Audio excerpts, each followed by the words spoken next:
بڑا مہربان اور نہایت ہی رحم کرنے والا ہے۔ تمام حضرات درود شریف پڑھیں جی۔ اللہم صلی علی محمد وعلی آل محمد کما صلیت علی ابراہیم وعلی آل ابراہیم انک حمید مجید۔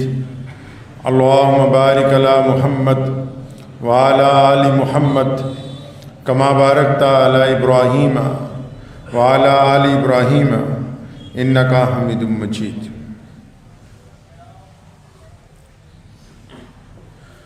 گزشتہ 2-3 دن پہلے لدھیانہ میں سلیم ٹاپری کے علاقے میں پڑوس میں رہنے والی ایک خاتون نے اپنی ہی پڑوس میں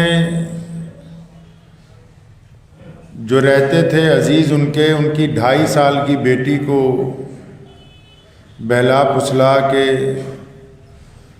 کسی جگہ لے جا کے پھر اس بچی کے ساتھ تشدد کیا، مارا اسے،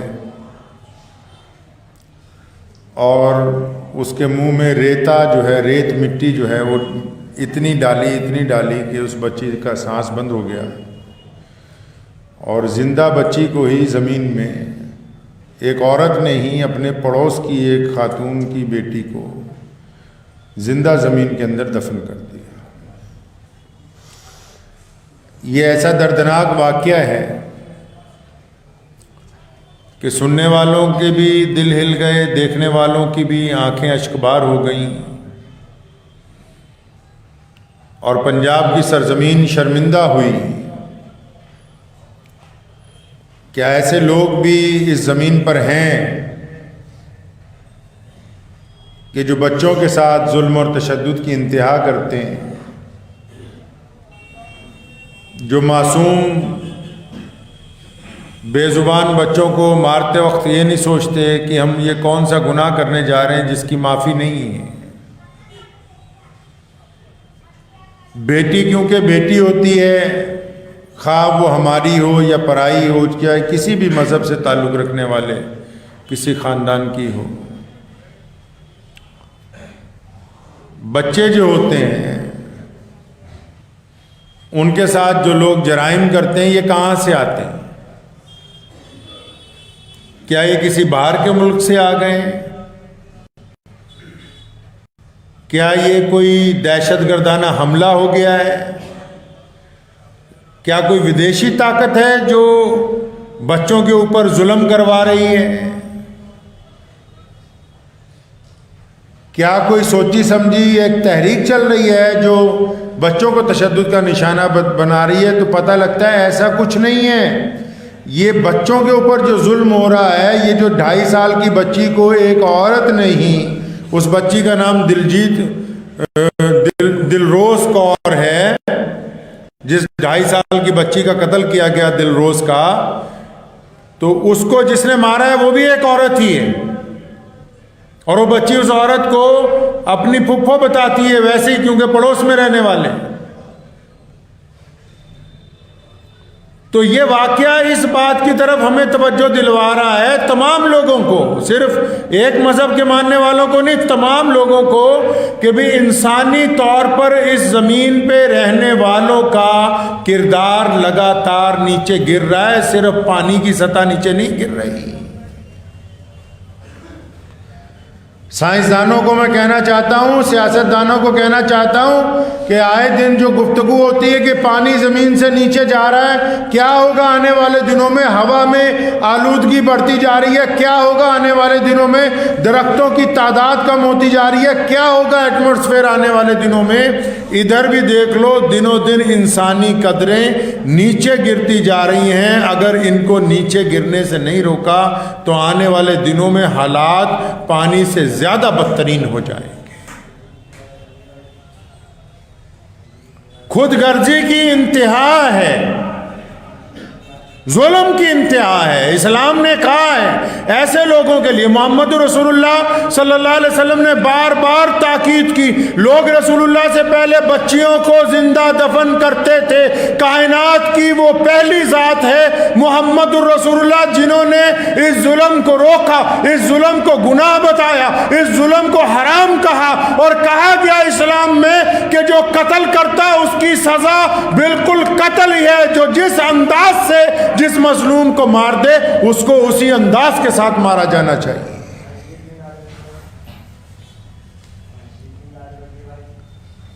حکومت کو بھی چاہیے کہ باقی ساری چیزوں کی پرواہ کرتے ہیں, یہ جو انسانی قدر قیمتیں گر کیوں رہی ہیں؟ تاکہ ہم بے خوف ہو گئے, ہم انگریز بننا چاہتے ہیں. ہمارا بہت بڑا میڈیا زیادہ تر وہ لوگوں کو ترغیب دے رہا ہے کہ اگر کوئی کسی ماں بہن کو کوئی ٹوکے گا, کوئی کالج والا کہ یہ ایسے کام نہ کرو, تو اس کے خلاف خبر چلے گی باقاعدہ کہ دیکھیے عورت کی آزادی کے اوپر یہ آزادی ہے کہ 1-2.5 سال کی بچی کو آپ اٹھا کے اس کے منہ میں جب تک ریتا ڈالتے ہیں جب تک وہ مر نہیں جاتی. یہ سکھا رہے ہو آنے والی نسل کو کہ بس اب پکڑ لیا, آرام کرو جیل میں, عدالت میں جیرا ہوگی, مقدمہ چلے گا, سالوں سال گزر جائیں گے, ماں باپ کے دل میں غم زندہ رہے گا, باقی دنیا بھول جائے گی. پھر عدالت سوچے گی کہ فیصلہ کیا کرنا ہے, ثبوت ملیں گے, اگر ملیں گے تو سزا ہوگی, سزا بھی اس معیار کی ہوگی کہ نہیں ہوگی. میں یہ کہنا چاہتا ہوں عدالت کو بھی کہ دیر سے ملنے والا انصاف کبھی مکمل انصاف نہیں ہوا کرتا. رسول اللہ صلی اللہ علیہ وسلم نے تعلیم دی کہ انصاف وہی ہے جو وقت پر دیا جائے, ظلم کو وقت پر روکا جائے. بچوں کے ساتھ تو ان تمام لوگوں کو حکم دیا گیا, جنگوں کے دوران بھی حکم دیا گیا کہ بچوں کا خیال رکھیں کہ بچوں کو تکلیف نہ پہنچے, بچوں کو چوٹ نہیں پہنچنی چاہیے. حضور نبی علیہ الصلوۃ والسلام نے بذات خود کر کے دکھایا ہے. بچوں کو پالنا کیسے ہے؟ آج کل تو لوگ 2 سال کا بچہ ہے اس کو پلے وے میں بھیج دیتے ہیں, اس کو ماں باپ بچپن سے ہی الگ کر رہے ہیں. جب آپ اپنے بچے کو بچپن سے ہی اپنے سے دور کرنے لگیں گے یقیناً وہ آپ کا بڑھاپے میں ساتھی نہیں بنے گا. شریعت نے کہا کہ بچے کو 6 سال تک چھاتی سے لگا کے پالو تاکہ اس کے دل میں آپ کی محبت جذب کر جائے, رچ جائے, بس جائے. چھاتی سے لگا کے پالو اسے. لوگ 2.5 سال کے بچوں کو اپنی جان چھٹانے کے نام کے اوپر لوگ کہہ رہے ہیں کہ اب پلے وے کے اندر یہ پڑھیں گے. 2.5 سال کا بچہ, اور کون سی تعلیم دلوا رہے ہو؟ کون سے بڑھیا اعلیٰ درجے کے اسکولوں میں پڑھا رہے ہو جن اسکولوں میں آج تک یہی نہیں بتایا گیا کہ ماں باپ بڈھے ہو جائیں تو ان کی ٹٹی پیشاب صاف کرنا تمہارا کام ہے؟ کون سے اسکول نے اپنے بچوں کو یہ تعلیم دی ہے؟ جہاں تم بچوں کو پڑھا رہے ہو وہ بتاتے ہیں بچوں کو کہ آئی لیٹس کرو, کینیڈا جاؤ, آسٹریلیا جاؤ, امریکہ میں جا کے بس جاؤ, انگلینڈ چلے جاؤ, اور یہ پرواہ نہ کرو کہ پیچھے تمہارے باپ کو ماں باپ کا کیا ہوگا. یہ پڑھا رہے ہو تم اپنے بچوں کو. میں یہ نہیں کہتا کہ بچوں کو انگریزی نہ پڑھاؤ, لیکن انگریزی کے ساتھ ان کو دین تو پڑھاؤ, ان کو اپنا دھرم تو پڑھاؤ, ان کو اپنا مذہب تو بتاؤ. جب تک مذہب ان کے دل میں داخل نہیں ہوگا ان کو پتہ ہی نہیں لگے گا کہ ماں باپ کا احترام کرنا کیسے ہے. انگلش کی تعلیم تو پیسے 1 سے 2 بنانے کا طریقہ بتاتی ہے. سائنس میں کس طرح ترقی کرنی ہے اس کا طریقہ بتاتی ہے. میتھمیٹکس میں کس طرح آگے گنا کے جوڑ لگانے اس کے طریقے بتاتی ہے. اتہاس وہ پڑھاتی ہے جو ان کے مطلب کا ہو.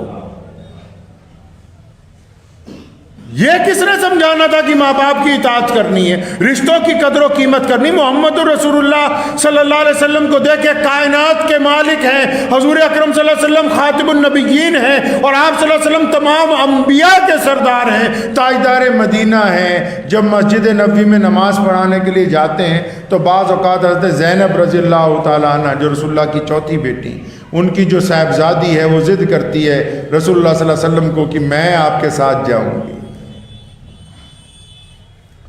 نبی علیہ الصلوۃ والسلام اپنی نواسی کو ساتھ لے کے جاتے ہیں نماز پڑھانے کے لیے. چھوٹی بٹیا ساتھ میں جاتی ہے. آپ صلی اللہ علیہ وسلم اپنے ساتھ اس کو کھڑا کرتے ہیں. نبی علیہ الصلوۃ والسلام نماز پڑھاتے ہیں تو نماز کے دوران بچہ حرکت کرتا ہے، کبھی گود میں کبھی کندھے پر۔ محمد رسول اللہ صلی اللہ علیہ وسلم نے کبھی بچوں کو ٹوکا نہیں۔ امام بخاری نے لکھا ہے حضور اکرم صلی اللہ علیہ وسلم ایک مرتبہ سجدے میں گئے، کافی دیر ہو گئی، صحابہ کرام رضی اللہ تعالیٰ فرماتے ہیں کہ ہم پریشان ہو گئے کہ رسول اللہ سجدے سے سر نہیں اٹھا رہے۔ تو جب بہت دیر بعد سر اٹھایا، بعد میں پوچھا کہ یا رسول اللہ کیا بات ہو گئی تھی؟ فرمایا یہ جو حسین ہیں، حضرت حسن اور حسین چھوٹے ہیں، یہ بھی نماز میں آ جاتے ہیں، تو یہ میرے کندھوں پہ آ کے بیٹھ گیا۔ اب میں نے سوچا کہ اگر سجدے سے اٹھتا ہوں تو حسین گر جائیں گے، ان کے چوٹ لگ جائے گی۔ آج تو کئی نمازی ایسے ہیں جو بعد میں آئیں گے، بچوں کو صف میں سے الگ کریں گے۔ کیوں؟ اگر الگ کرنا تھا تو تم پہلے کیوں نہیں آ گئے بھائی؟ خود پہلے کیوں نہیں پہنچ گئے مسجد کے اندر؟ اگر ہماری مسجدوں میں بچوں کی تعداد کم ہو جائے گی، اس کا مطلب آنے والا اسلام کا مستقبل ویسا نہیں ہے جیسا ہم چاہتے ہیں۔ مساجد کے اندر بچوں کی آمد اس بات کا اطمینان ہے کہ آنے والے دور میں اہل اسلام کے پاس ایک اچھی نسل موجود ہے جو ان مساجد کے اندر اللہ اور اس کے رسول صلی اللہ علیہ وسلم کا نام لیا کرے۔ نبی علیہ الصلوۃ والسلام نے بچوں کی قدر و قیمت کرنے کی حکم فرمایا۔ بچوں کو فرمایا کہ جب بچہ گھر میں ہو اس کا بہت خوبصورت نام رکھو، اچھا نام رکھو، اس کا نام ایسا ہو جو اس کو سن کے بھی اچھا لگے، کہنے والے کو بھی اچھا لگے، بتانے والے کو بھی اچھا لگے۔ حضور اکرم صلی اللہ علیہ وسلم نماز عید پڑھانے کے لیے جا رہے ہیں، حضرت زید جو چھوٹے سے ہیں، یتیم ہیں، راستے میں مل گئے روتے ہوئے، محمد رسول اللہ صلی اللہ علیہ وسلم رک گئے، پوچھا بچے کیوں روتے ہو؟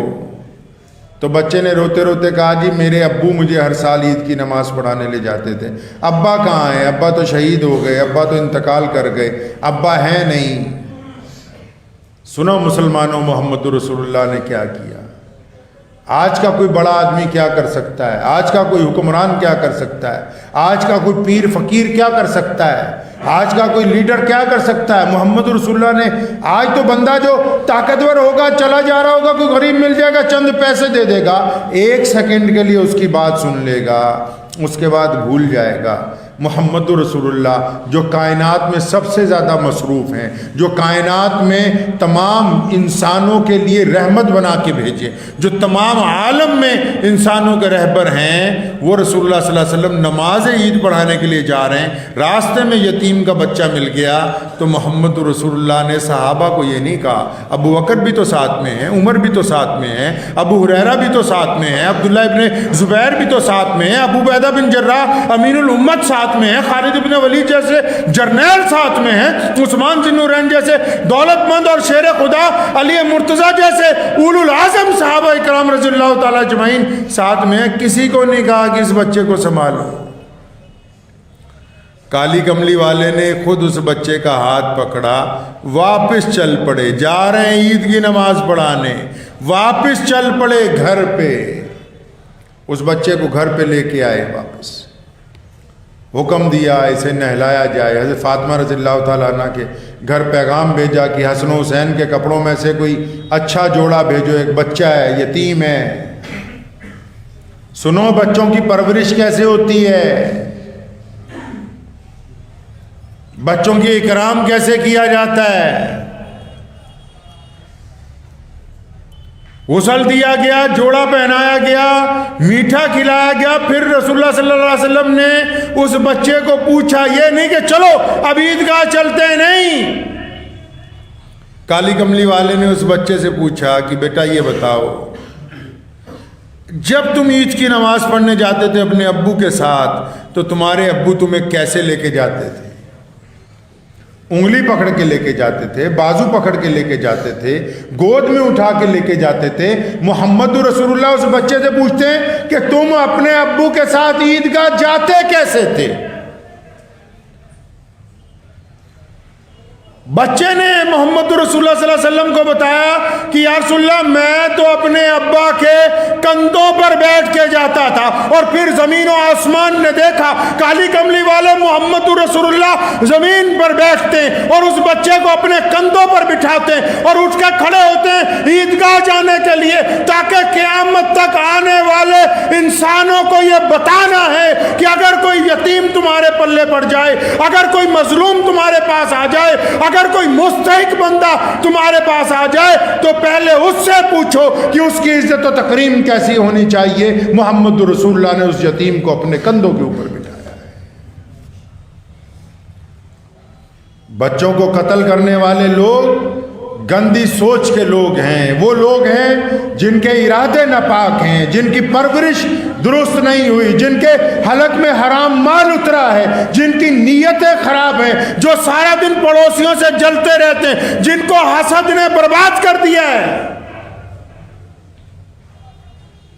ایسے ہزاروں لوگ اور ہوں گے جن کے ارادے ہیں کہ کسی کے بچے کو قتل کر دیں، کسی کے بھائی کو قتل کر دیں، کسی کی بیوی کی جان لے لیں، کسی کے ساتھ بدکرداری کر دیں۔ رکے گا کیسے؟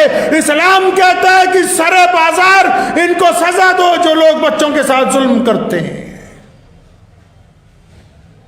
ہم مانتے ہیں کہ عدالت کے اندر مقدمہ چلنا چاہیے، لیکن دنیا کا یہ دستور ہے،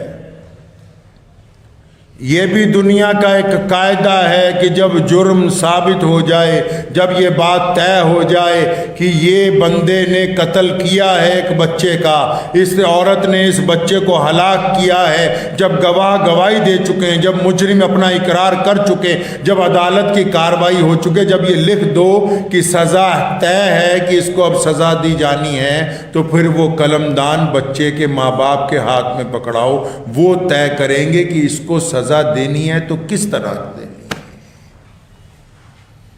جب تک آپ مجرم کو سزا نہیں دیں گے، جب تک آپ یہ طے نہیں کریں گے کہ مجرم مجرم ہے، انسان انسان ہے، اور اسلام نے ہمیں یہ روایات دی ہیں، اور اللہ کا بڑا فضل ہے ہم پر کہ لگاتار پوری دنیا میں اہل اسلام ان روایات پر عمل کرتے ہیں۔ عمر رضی اللہ تعالیٰ عنہ نے اپنے بیٹے کو خود سزا دی تاکہ اس نے دوسروں کے ساتھ زیادتی کی تھی، اور اس حد تک درے مارے گئے کہ خلیفہ کے بیٹے کی جان نکل گئی، لیکن فیصلہ حق پر کیا گیا۔ یہ کیا رواج چلایا آپ نے کہ جو جس قوم کو ماننے والا ہے، جو جس برادری کا ماننے والا ہے، جو جس مذہب کا ماننے والا ہے، وہ اپنے مذہب کو اور اپنی قوم کو مقدم رکھتا ہے، انصاف کو پیچھے کرتا ہے۔ مجھے اچھی طرح یاد ہے، میرے والد مرحوم حضرت مولانا حبیب الرحمن صاحب ثانی لدھیانوی شاہی امام صاحب رحمۃ اللہ علیہ، انہوں نے ایک ایک چیز ہمیں سکھائی۔ اکثر روز لوگ آیا کرتے تھے، ایک دن صاحب آئے ایک کہ جی میں کرایہ دار ہوں 40 سال سے ایک دکان کا، مالک مکان کہتا ہے خالی کر دو۔ کسی نے کہا آپ کے پاس جاؤ آپ رکوا دیں گے۔ پوچھا کرایہ دار ہو؟ کہنے لگا ہاں جی کرایہ دار ہو۔ تو فرمایا اسلام یہ کہتا ہے کہ کسی کی جگہ پہ ناجائز قبضہ نہ کرو۔ یہ کیا بات ہوئی کہ وہ مسلمان ہے تو ہم کہیں کہ تیرا غلط کام بھی ٹھیک ہے؟ آگے جو مسئلہ پوچھنے آیا تھا، جو مدد مانگنے آیا تھا، جو اس نیت سے آیا تھا کہ اب قبضہ چھوڑوں گا ہی نہیں، اس کے دل میں یہ بات گھر کر گئی کہ اللہ اور اس کے رسول صلی اللہ علیہ وسلم چاہتے ہیں کہ کسی کی زمین ناحق نہ مارو۔ مالک مکان غیر مسلم تھا، اسے کسی نے بتایا کہ وہ بندہ شاہ امام صاحب کے پاس چلا گیا، اب یہ دکان خالی نہیں ہوگی، لیکن یہ واپس گیا، اس کو جا کے کہا کہ ہمارا دین یہ کہتا ہے کہ ہم ناجائز قبضہ نہیں کر سکتے۔ آپ نے اتنے سال کرائے پہ دے رکھی، آپ کا بڑا احسان ہے، 2 دن کا وقت دیجئے، میں چابی آپ کو دیتا ہوں۔ آپ یقین مانو وہ بندہ بھی یہی ہے، چابی دینے گیا، سردار جی کو دھکے کے ساتھ زبردستی 5 لاکھ روپے اس کو دینے لگے کہ یار ایسے دیانتدار لوگ میں نے نہیں دیکھے جو 40 سال بعد چابی واپس کرنے کے لیے راضی ہو جائیں۔ یہ تو قوم کے لیڈروں کو طے کرنا ہے نا، ہر ایک مذہب کے قائد کو طے کرنا ہے۔ کل کی بات ہے، میرے پاس ایک صاحب آئے، انہوں نے کہا ہمارا بھائی اندر ہے 302 کے مقدمے میں نے ایمانداری سے پوچھا کہ قتل ہوا؟ کہنے لگا ہوا۔ میں کہا پھر ملزم کی حمایت کیوں کرتے؟ چھوڑ دو، پھر مت حمایت کرو۔ کب تک اپنے مذہب کے نام پر لوگوں کو ظلم کرنے کی اجازت دو گے؟ کب تک اپنی برادری کے نام پر لوگوں کو ظلم کرنے کی اجازت دو گے؟ کب تک اپنی نسل کے نام پر لوگوں کو ظلم کرنے کی اجازت دو گے؟ آؤ، اگر انصاف کے تقاضے دیکھنے ہیں تو پیارے نبی حضرت محمد رسول اللہ صلی اللہ علیہ وسلم کی سیرت کو پڑھ کے دیکھو۔ اسلام کہتا ہے، ایک یہودی محمد رسول اللہ صلی اللہ علیہ وسلم کے پاس آیا، تلوار بڑی قیمتی تھی اس کی، ایک منافق نے لے لی، تو دونوں حضور صلی اللہ علیہ وسلم کے پاس آئے اور آ کے کہا کہ یہ تلوار کا فیصلہ ہے۔ محمد رسول اللہ نے گواہیاں طلب کی، دونوں کی بات سنی، فرمایا یہ تو یہودی کی ملکیت ہے، یہ تمہاری نہیں ہے۔ آپ کیا سمجھتے ہیں کہ فیصلہ صرف اس کے حق میں ہونا چاہیے کہ وہ مسلمان ہے تو ہم اس کے حق میں فیصلہ کریں؟ یہ بات تمام مذہب کے لوگوں کو سوچنی ہوگی اگر اس زمین کو خوبصورت بنانا ہے تو۔ اگر اراجکتا پھیلانی ہے پھر اپنی اپنی مرضی کیجئے، اگر آپ کو اس روئے زمین کو اور خوبصورت بنانا ہے، یہاں ہر ایک انسان کو تحفظ دینا ہے، یہاں ماؤں اور بہنوں کی عزت کروانی ہے، یہاں بچوں کی زندگیوں کو محفوظ کرنا ہے، تو یہ طے کرنا ہوگا کہ ظالم کون ہے، مظلوم کون ہے، اور یہ طے کرنا ہوگا کہ ظالم کے ہم سب خلاف ہوں گے، مظلوم کے ہم سب ساتھ میں کھڑے ہوں گے۔ تلوار یہودی کو دے دی، اب وہ منافق تھا، مسلمان نہیں تھا، جو اپنے آپ کو مسلمان کہتا تھا، باہر نکل کے اس یہودی کو کہنے لگا میں نہیں مانتا، نعوذ باللہ، اور رسول اللہ کی بات کو جو نہ مانے مسلمان ہو سکتا ہے؟ وہ یہودی بڑا سمجھدار تھا، کہنے لگا جہاں مرضی لے جاؤ، اسے پتا تھا کہ سپریم کورٹ نے فیصلہ کر دیا، اب تو یہ پلٹنے والا ہے نہیں، کہنے لگا جہاں مرضی لے جا، کہنے لگا چلو حضرت عمر رضی اللہ تعالیٰ عنہ کے چلتے ہیں، بڑے جوشیلے ہیں، مسلمانوں کے ہمدرد ہیں، اور عمر رضی اللہ عنہ کا دروازہ کھٹکھٹایا، پوچھا ہاں بھائی کیا بات ہے؟ کہنے لگا جی یہ تلوار کی ملکیت کا مقدمہ تھا، یہ یہودی کہتا ہے میری ہے، میں مسلمان کہتا ہوں میری ہے۔ اس یہودی نے کہا کہ جناب یہ آپ کے پاس فیصلہ کروانے آیا ہے، اندر بٹھایا، تو یہودی نے کہا جناب فیصلہ آپ جو مرضی کر دیں، محمد رسول اللہ صلی اللہ علیہ وسلم نے اس کا فیصلہ میرے حق میں کر دیا۔ عمر رضی اللہ عنہ نے اتنی بات سنی، اٹھ کے کھڑے ہو گئے، فرمایا میرے آقا نے فیصلہ کیا؟ یہودی نے کہا ہاں جی آپ کے آقا صلی اللہ علیہ وسلم نے فیصلہ کیا۔ وہ منافق بولا نہیں جی نہیں، ہم تو آپ سے کروائیں گے جی، ہمارے یہاں بھی لوگ مولوی بدل بدل کے فتویٰ لینے جاتے ہیں، صحیح مسئلہ ایک جگہ پتہ لگ جائے جی نہ دوسرے مفتی جی آپ ہی سے لیں گے، انہوں نے صحیح نہیں دیا۔ تو ایسے منافق کے لیے حضرت عمر رضی اللہ عنہ نے فرمایا یہیں بیٹھو، میں 1 منٹ میں آیا، اندر گئے، اپنی تلوار لائے اور اس کی گردن اتار دی، فرمایا جو محمد رسول اللہ صلی اللہ علیہ وسلم کا فیصلہ نہیں مانتا اس کے لیے عمر کے پاس تو یہی فیصلہ ہے۔ اب مدینے میں شور مچ گیا کہ عمر نے ایک مسلمان کو قتل کر دیا۔ حضور صلی اللہ علیہ وسلم خود پریشان ہو گئے، کیونکہ حضور صلی اللہ علیہ وسلم حضرت عمر سے محبت کرتے ہیں، مانگ کے لیا اللہ سے۔ تمام لوگ اکٹھے ہو گئے کہ فیصلہ کیجئے، حد مقرر کیجئے۔ سب لوگ ابھی اکٹھے ہوئے ہیں، رسول اللہ نے پوچھا عمر سے کوئی اور گواہ ہے؟ فرمایا نہیں، یہ دونوں تھے اور میں تھا۔ ابھی فیصلہ صادر بھی نہیں ہوا کہ جبریل آ گئے اور فرمایا یا رسول اللہ، اللہ فرماتے ہیں کہ جو آپ کا فیصلہ نہیں مانتا وہ ایمان والا ہو ہی نہیں سکتا۔ عمر فاروق نے ایک غیر ایمان والے منافق کو قتل کیا، ایمان والے کو نہیں کیا۔ ایمان والے بنیے فیصلوں کے اندر۔ مجھے کئی لوگ فون کر دیتے ہیں، کئی رشتہ دار بھی، کہ فلاں پنچایت ہو رہی ہے، عثمان بھائی ہمارے بندے کا خیال رکھنا۔ میں ممبر پہ بیٹھ کے ایمان کے ساتھ آپ کو بتاتا ہوں، ہمیشہ میں نے ان کو یہی جواب دیا کہ مسجد میں فیصلہ ہوگا تو اللہ اور اس کے رسول کے حکم کے مطابق ہوگا۔ تم یہ نہ سمجھو کہ اگر کوئی ہندو بھائی، کوئی سکھ بھائی، کوئی دلت بھائی، کوئی عیسائی مسجد میں آیا تو تمہارے حق میں فیصلہ ہو جائے گا۔ فیصلہ اللہ اور اس کے رسول کے حکم کے مطابق انصاف کے اوپر کیا جائے گا۔ تو بچوں کی قدر کرنی ہے، کریں گے جی انشاءاللہ۔ وقت بھی ہو گیا لیکن اتنا بتا دوں، نماز میں جتنے بچے آتے ہیں ان کو روکا نہ کریں۔ مسجد میں اگر بچے شور مچاتے تو ان کا شور مچانا بھی رحمت ہے، محبت سے سمجھائیں کہ مسجد کا اکرام کرو بیٹا، شور نہ مچائیں۔ بچوں کے ساتھ سختی نہ کریں، بچوں کی تربیت خود کریں، ان کو صرف گھر والوں کے پلے نہ ڈال دیں، ان کی نقل و حرکت پہ خود نگاہ رکھیں۔ چھوٹی چھوٹی بات ان کو خود سکھائیں جس طرح ہمارے ماں باپ نے ہمیں سکھائی ہے۔ اسلام چاہتا ہے کہ نسل نو جو ہے وہ خوبصورت، اور بچہ وہی بچہ نہیں جو اپنا ہے۔